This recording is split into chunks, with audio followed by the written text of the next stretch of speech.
Hi, welcome to A Punk with Toys. My name is Lawrence, and today we're going to be taking a look at the G.I. Joe Classified Frag-Viper. Now, I have no knowledge of this figure. I have no O-ring figure to look at. I kind of wish I would have picked this up, as the Frag-Viper was after my time. I was too busy riding my skateboard. But when I looked at this in the different books and online, I was like, that's an actual figure that I would have loved to have, because I thought he looks pretty cool. But I don't have no comparison, so we're not going to be able to do that. But we can look at this, and we can see what's cool on him, what's not, and you can decide if it's something you want to go get. Now, these are available at Target. If you're able to find one, just ask them, look for it, go, hey, you know what, can you please quickly go look in the back? Look, there's your code if you want it, so you can hit them up. Maybe they can find it. But anyway, you see everything that's right here. There's his helmet, his orange. You got his grenade chute right there. On the side, you got some pretty cool artwork. On here, we got a file card, and we also got a QR code that leads us directly to hell. And on the back, we got some pretty cool artwork, or some pretty cool photography with them throwing the stuff. I think it's photography. Anyway, there they are. Let's take a look at this figure. I hate having a figure in the box. I like getting them open, having a little bit of chance to set them up, and then I'll worry about playing with them after. But before we do, if you like this type of content, a lot of G.I. Joe Classified is going to be coming, so please take a second, hit that like button, hit that subscribe button, hit that bell notification so you're notified every time I drop a G.I. Joe Classified review. Alright, so here we have them out of the plastic prison, and we're going to take a look at everything in the accessories first. But I do like to normally look at what's already been reused, and I'm pretty sure the only thing that is being reused on this figure are these small little submachine guns. So we'll quickly take a look at these. He comes with two of them. Now, it is supposed to have a stock that looks like it should pull out. Now, it doesn't. It's got a port for blast effects. You got the little trigger guard right there, the nice grip. It looks like it's on some sort of rail system, so you could probably put a scope on it, laser pointer, and then it has this extended magazine. And yes, the magazine does come out, so be very careful. Now, I will say this. Hopefully these are better than Shockwaves, because Shockwaves literally would mold around, and they're really nice and soft, so I have a feeling we might get the exact same issue. But these are actually pretty cool, but I got lots of different weapons that I can use. Maybe something a little bit bigger than that for this. So quickly, we'll take a look. Here is his grenade chute. All right, so it's going to plug in on one side, and over here you're going to have it. Now, what this is supposed to be is a whole bunch of different grenades, I believe. All right, so he can pretty much just constantly throw grenade after grenade after grenade after grenade, which is pretty cool and damn pretty unique. When we look here, you can see all the grenades and how many there are. So it's going to plug in right here, and because they are slotted in like this little disc style, they're supposed to just come through the chute, and he can just kind of toss one after another. All right, and they actually kind of look like they might be little landmines, but they're supposed to be grenades, as he's considered a Frag-Viper. We got a nice little pouch right here, some nice stitching design. You got these two little buttons here that are going to keep it closed. On this side, same thing, same pouch right there. And then it looks like what you have, what I would assume is some sort of antenna array. All right. Here we have his big, I forget what this is called, but it's the same thing that they use for one of the sports where they're actually able to kind of chuck it. Kind of reminds me of like what you use to throw the dog balls. All right. So looking at this, this is where it's going to plug into. Grenades are going to go in here, and then he's going to be able to toss it. Now I'm looking here. It looks like this might be a machine gun, some sort of gun that's on it. So he actually does have an extra weapon here. So if you're looking right there, I'm going to say that that is actually meant so he can use it to fire, and rather than always having to pull out the gun there. Right there, we got two spots where I'm assuming this thing is going to plug into, depending on where you want it. But this hand's just going to slide right up underneath it. He's going to grip onto this, and then he can toss each of the grenades. And I really do like the fact that they put just that really little gun right there. All right, it just gives it just a little bit better look, and I think that would have been cool if they would have left a little port for blast effects there. All right, here is the grenade that you are tossing. All right, And as you can see here, the way that it looks, it kind of looks like one of those roly-polies. It's got a little black paint on it. You can see the way that it's there. So it's meant to kind of be hurled, and it's going to spin in that direction. And this is just basically a big smoke. I don't know if it's smoke effect or it's supposed to be making so it looks like it's throwing. So looking here, as I take it, I can plug it in right there. I think, maybe not. I would say this, when doing reviews, try not to look through the camera when you're trying to plug stuff in. It's not that easy. So there you can go. This is one level that it's kind of throwing off, or we can move it up here and make it look like he's throwing it off a little bit further. So it's actually pretty cool. I like the idea of having different spots of it being thrown off. That's one of the things that always bothers me when everything's the exact same. But I do like the paint apps on it. It's just something a little bit different. And then we get to this helmet. And he really looks like he has these amazing bug eyes. All right, he's got this ventilation. Okay, over here, you can see exactly where the helmet is going to snap together. The hose here, which I'm going to assume it has something to do with, well, you think for some sort of oxygen, it's going to have, I would assume, some sort of communication device, as this does have an antenna array on it. And then what we have here is your hose, and it's stuck on it's separate, so it can kind of just pop off, and then it kind of pops right in there. Kind of gives it that like weird Ant-Man look in many ways, but I think this looks really good. And now we get to the actual figure, and again, I can't compare it to any O-ring. I wish that I could. So the first thing we're going to look at is looking at the face sculpt, and I believe he's supposed to be an android. He's artificially enhanced. He's not an android. He's artificially enhanced, I believe, with cybernetic components. So that's the reason why he looks the way that he does. All right? You can look at those eyes, and you can tell that he doesn't really look all that human. Just kind of has some design right up there, which I think actually does look really good in my opinion. Let me move this light here. But all that, I think, looks decent. You can see kind of how it's going to snap on, and then he just kind of has this cover over his head. Looking here, he has this this weird sash that I guess we could take off. Got a nice little paint right there, and you got the Cobra symbol, so we do know that he's Cobra. Like, I wouldn't know that he's not Cobra. All right, we'll take this off really quickly here. Then when we look up here, it looks like maybe he has some more electronic devices, and it's just kind of running directly into this harness here. You got the nice color right there, so you can kind of see where the belt buckle is, where that buckle is. A couple of little pouches with wonderful detail. All right, and on the back, you can see how it's all set. I just love the way that they show like the stitching, how this stuff is supposed to be held together like if it was real. All right. Over on the side here, a couple pouches, which you could actually remove this. Pretty good for customizing, making your own figure. He's got the nice little gauntlet here with a little bit of design. And then his hand, his glove here, looks like it has a little bit of, yeah, a little bit of guarding there. I can't think of it. Protection. And this is the exact same. So this one here, he's not going to have the sleeve, as I believe this is how that's going to slide right up onto it. So it's going to be a little bit easier for him to throw, but you're still going to have the exact same issue, not issue, but the same thing going on right there. So if you look over here, this one is completely guarded. You could probably swap it, put it over here if you really wanted to. Right here on the thighs, it's got two removable holsters if you wanted to slide them off. So I'm sure we've seen these pants again, a matter of fact. Looking at these, well, he has the sleeved pants. I'm assuming these are the same pants that are coming with this guy right here.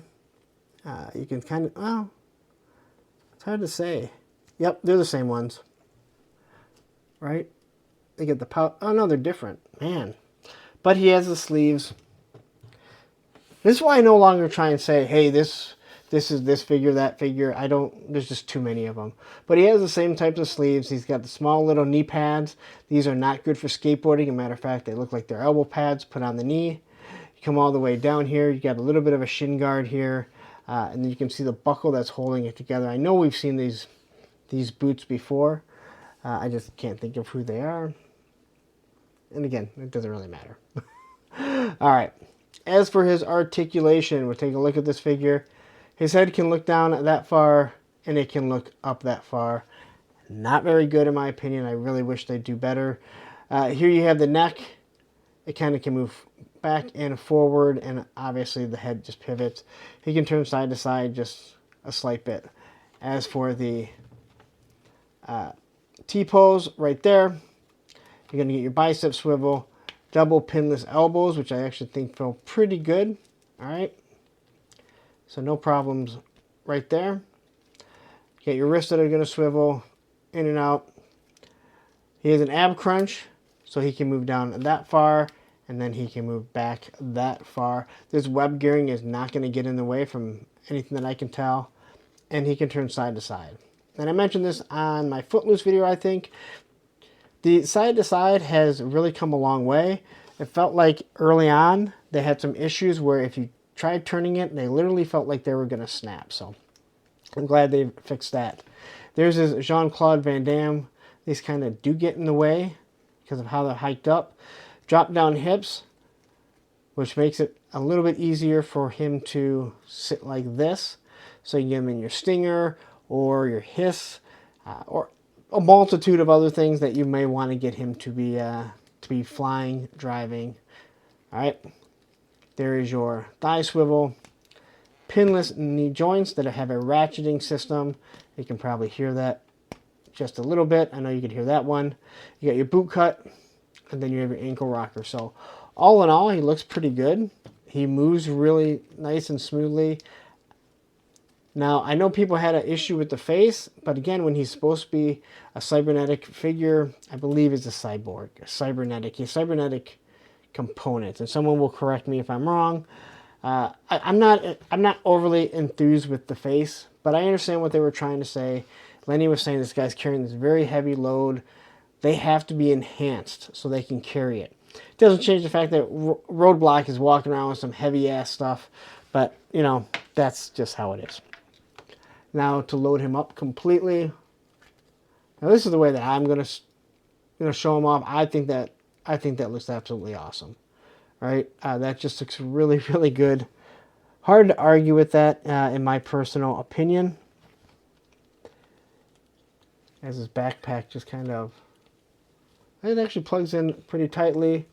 This piece here is going to go right down there.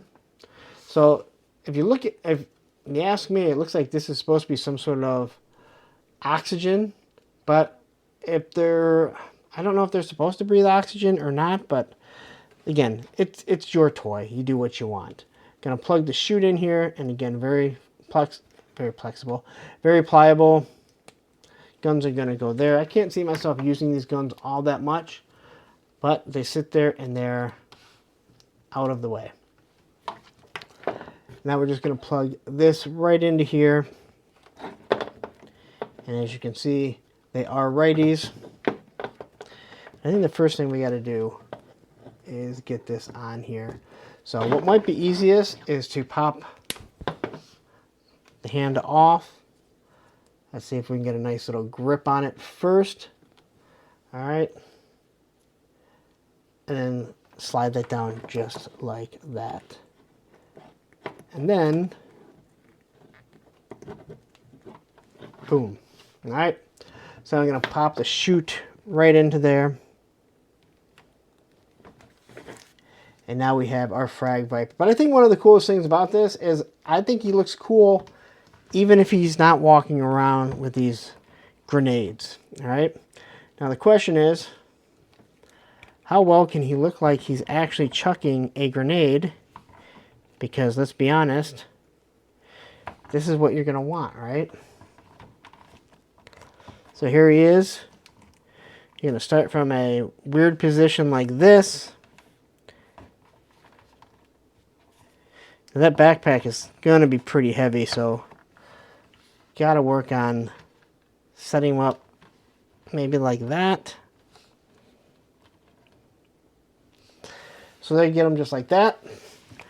And then as he tosses the grenade, which actually kind of looks kind of weird. Gonna throw this right here, and he's almost throwing it a little bit too much, and that thing is coming right back down, but there you go, and you can see he's kind of tossing it out of the way.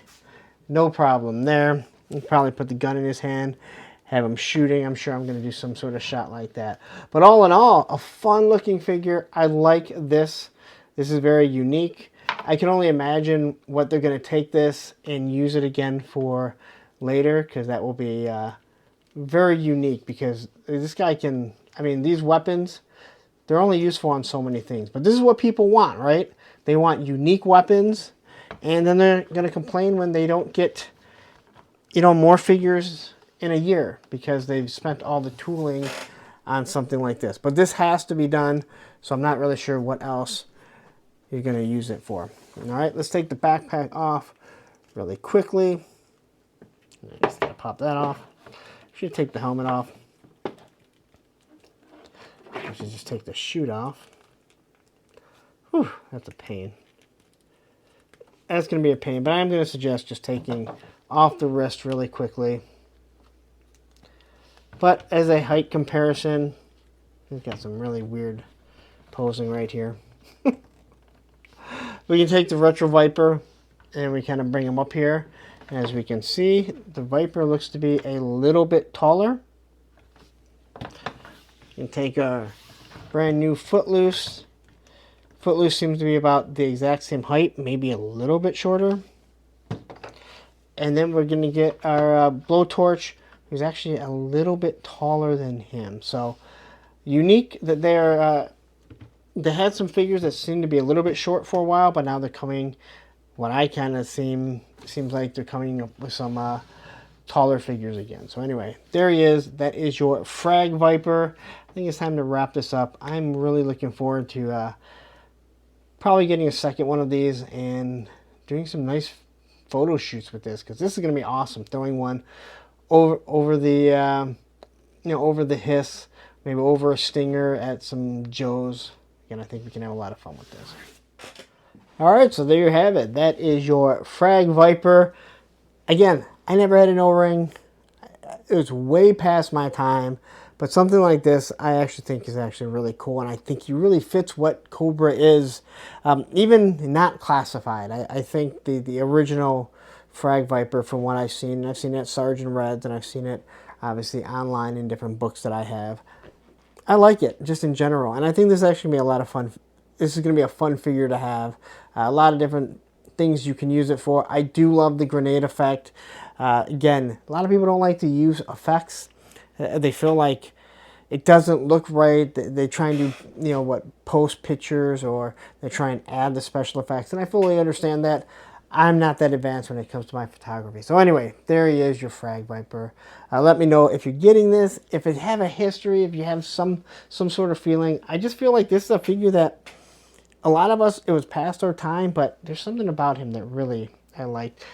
Again, I think it's a cybernetic. Again, correct me if I'm wrong. It's not an android. Whatever it is, you can tell me. And again, it's your figure. You do whatever you want with you. But I'm going to get out of here. You spent a lot of time with me, and I definitely do appreciate it. So please take a second. Hit that like button. Hit that subscribe button. Hit that bell notification so you're notified every time I drop a G.I. Joe Classified, which we know there's going to be a lot. I still got to get Dark Lorne. He's the only one that I don't have of this wave, but I'm going to get out of here. You're right now going, wait a minute, you have other ones. Well, there's Footloose, and right down here will be a playlist of all the G.I. Joe Classifieds that I've done. Take care.